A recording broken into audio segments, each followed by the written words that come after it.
mag-aaral ka ng mabuti. Kahit na wala na yung makainumitin natin dahil lang sa inyo.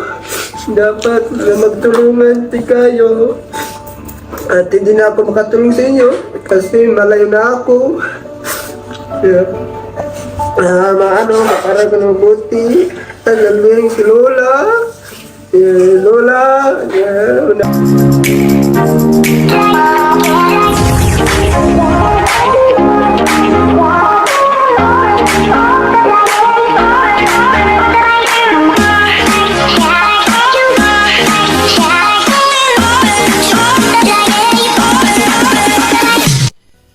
Hindi napigilan ni Jeffrey na maging emosyonal dahil namimiss niya ang kanyang pamilya. Nilapitan ito ni Mylene at ni Russell upang pakalmahin ang kanyang kalooban.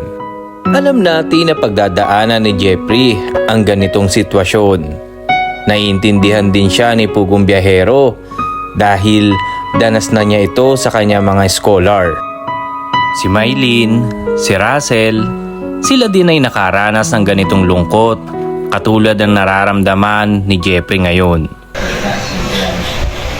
No, kasi na-miss niya yung na-miss niya yung kanyang nanay, pamilya.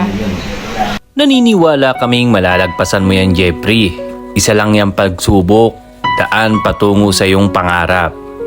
Ikaw ka, dudes, Kapugong Biyahero. Anong mapapayo nyo kay Jeffrey? I-comment lang sa baba. Muli po, ito si Marites Dudes TV. Yan po muna ang update natin sa ngayon. Hanggang sa muli, bye-bye!